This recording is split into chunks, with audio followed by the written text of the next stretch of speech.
Welcome to our channel ज्ञान लो। आज हम बात करेंगे reason of different reactivity of metal, यानी कि मेटल की अलग अलग रिएक्टिविटी होने का रीज़न क्या है। तो चलिए स्टार्ट करते हैं। देखिए, जो एक्टिविटी सीरीज़ है जो कि हमने लास्ट टॉपिक में की थी, जो पोटेशियम से लेकर प्लेटिनम तक होती है। यहाँ पे लास्ट में होता है हमारे पास प्लेटिनम, पोटेशियम से प्लेटिनम तक होती है। ये हमारी रिएक्टिविटी सीरीज़ होती है। हाइड्रोजन से जो अप वाले मेटल्स होते हैं उन्हें मोस्ट रिएक्टिव मेटल्स बोला गया है, और जो इससे डाउन होते हैं हाइड्रोजन से, इसे लेस रिएक्टिव मेटल्स बोला गया है। ये हम लास्ट टॉपिक में कर चुके हैं। यानी जब हम अप टू डाउन जाते हैं तो जो रिएक्टिविटी होती है अप टू डाउन, यानी कि पोटेशियम से प्लेटिनम तक जाते हैं, तो जो रिएक्टिविटी होती है वो डिक्रीज़ करती है। ये भी हम ऑलरेडी कर चुके हैं। तो जो एक्टिविटी सीरीज़ होती है ये बेस होती है रिएक्टिविटी की, और ये किस चीज़ पे बेस होती है कि कोई भी मेटल कितने इलेक्ट्रॉन को लूज़ कर सकता है। ठीक है, उसकी कितनी कैपेसिटी है किसी भी मेटल की इलेक्ट्रॉन को लूज़ करने की। अगर मेटल अपने इलेक्ट्रॉन को ईज़िली लूज़ कर सकता है, जो ये कोई भी मेटल अगर अपने इलेक्ट्रॉन को ईज़िली लूज़ कर देगा तो मेटल पे पॉजिटिव चार्ज आ जाएगा। ठीक है ना, क्योंकि उससे अपने इलेक्ट्रॉन ईज़िली कितने भी निकाल सकता है वो, तो उस पर उतना ही पॉजिटिव चार्ज आ जाएगा। इसका मतलब है कि वो ईज़िली लॉस कर रहा है अपने इलेक्ट्रॉन को। तो इसका मतलब है कि अगर वो ईज़िली इलेक्ट्रॉन को लूज़ करता है, इसका मतलब है कि वो ज़्यादा रिएक्टिव है। ठीक है ना, वो रिएक्ट भी ज़्यादा कर सकता है, वो एक रिएक्टिव मेटल है। और इसके दूसरे ऑपोजिट हम बात करें कि अगर एक मेटल अपने इलेक्ट्रॉन को हार्डली लूज़ करता है तो वो क्या है, लेस रिएक्टिव मेटल है। तो ये इसकी जो रिएक्शन होगी, ये जो रिएक्ट करेगा वो स्लोली रिएक्ट करेगा, ठीक है, दूसरे सब्सटेंस के कंपैरिजन में, क्योंकि वो लेस रिएक्टिव है।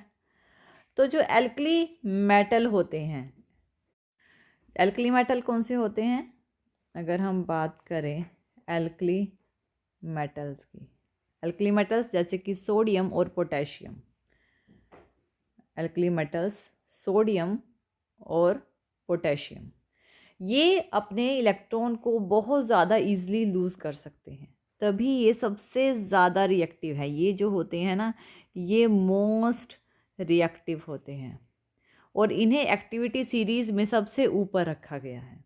जबकि प्लेटिनियम को लेस रिएक्टिव बोला गया है, यानी कि लीस्ट रिएक्टिव कहेंगे। क्यों? क्योंकि अपने इलेक्ट्रॉन्स को बहुत ज़्यादा हार्डली लूज़ करता है, इसलिए इसे सीरीज़ में सबसे नीचे रखा गया है। ये जो एल्कली मेटल होते हैं सोडियम पोटेशियम, अपने इलेक्ट्रॉन्स को बहुत रैपिडली, बहुत जल्दी से लूज़ कर देते हैं और एल्कली मेटल्स आयंस बना लेते हैं, तो जिसकी वजह से वो ज़्यादा रिएक्टिव हैं। अब एक चीज़ और, हाइड्रोजन, आप इसकी बात करें हाइड्रोजन की, हाइड्रोजन कोई मेटल नहीं है। ठीक है ना, हाइड्रोजन कोई मेटल नहीं है, फिर भी हाइड्रोजन को इस सीरीज़ में बीच में रखा गया है। इसके रीज़न क्या हैं? ठीक है ना, क्योंकि हाइड्रोजन एक मेटल नहीं है, एक गैस है। लेकिन इसका रीज़न ये है कि अगर हम हाइड्रोजन की बात करें तो हाइड्रोजन अपने इलेक्ट्रॉन्स को ईज़िली लूज़ कर देता है, ईज़िली लॉस कर देता है अपने इलेक्ट्रॉन को। और जब ये इलेक्ट्रॉन को लूज़ करता है तो H positive charge easily create कर लेता है, इसी वजह से इसको एक्टिविटी सीरीज़ में रखा गया है। ठीक है ना, और ये जो हाइड्रोजन है इसको इसलिए भी इंक्लूड किया गया है क्योंकि ये कंपेयर करता है रिएक्टिविटी को, ये मेटल की रिएक्टिविटी को कंपेयर करता है।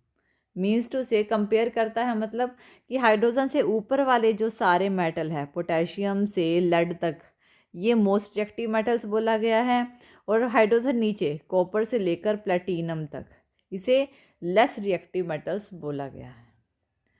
तो इस तरह से जो अलग अलग रिएक्टिविटी होती है अलग अलग मेटल्स की। और अगर हम हाइड्रोजन की ही बात, हाइड्रोजन हाइड्रोजन डिस्प्लेस यानी डिस्प्लेसमेंट जो होती है हाइड्रोजन की एसिड बनाने की मेटल से, तो वो एक ईज़िली फॉर्मेशन होती है। यानी कि मान लीजिए हम हाइड्रोजन की बात कर रहे हैं, मान लीजिए हमारे पास कोई मेटल है M। जब मेटल अपने इलेक्ट्रॉन को लूज़ करता है तो पॉजिटिव चार्ज क्रिएट कर लेता है और इलेक्ट्रॉन को लूज़ कर देता है। तो हाइड्रोजन जो है, जो सारे मेटल्स होते हैं हाइड्रोजन से ऊपर जो हैं वो रिएक्टिव सीरीज़ में वो मोस्ट रिएक्टिव हैं। जैसे कि potassium, sodium, calcium, magnesium, aluminium, zinc, iron, निकल, टिन, लेड, ये क्या है, मोस्ट रिएक्टिव हैं।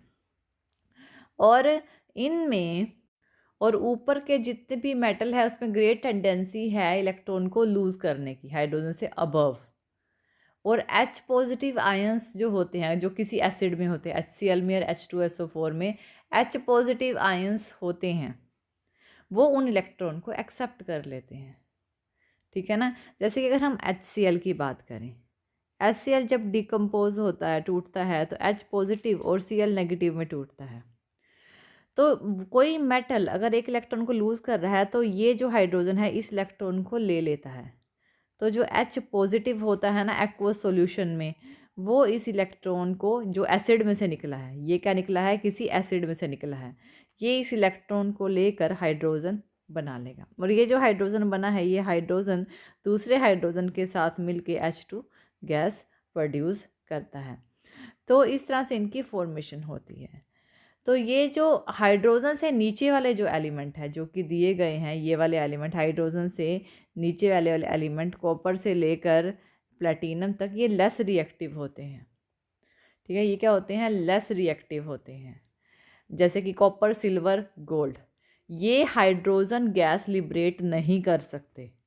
यानी कि मैंने अभी अभी क्या कहा था कि ये जो है, जो ऊपर वाले एलिमेंट्स हैं, ये हाइड्रोजन गैस लिबरेट करते हैं, हाइड्रोजन गैस लिबरेट करते हैं। जो मेटल से इलेक्ट्रॉन निकलते हैं, हाइड्रोजन उनको लेकर हाइड्रोजन बना लेता है और H2 गैस लिबरेट करते हैं।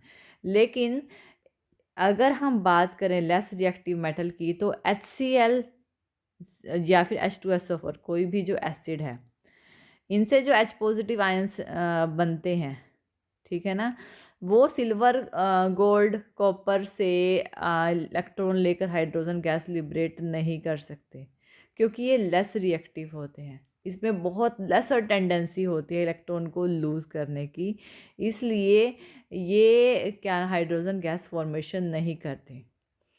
तो इस तरह से हम कह सकते हैं कि जो हमारी एक्टिविटी सीरीज़ है वो वर्क करती है। और ये जो रीज़न है डिफरेंट रिएक्टिविटी ऑफ मेटल्स के, कि अलग अलग मेटल्स की रिएक्टिविटी के अलग अलग रीजंस होते हैं जो कि हमने इसमें रिप्रेजेंट किए हैं। थैंक यू वीडियो देखने के लिए। और ज़्यादा अपडेटिंग वीडियोस के लिए आप हमारे चैनल ज्ञान लो पर हमें सब्सक्राइब कर सकते हैं।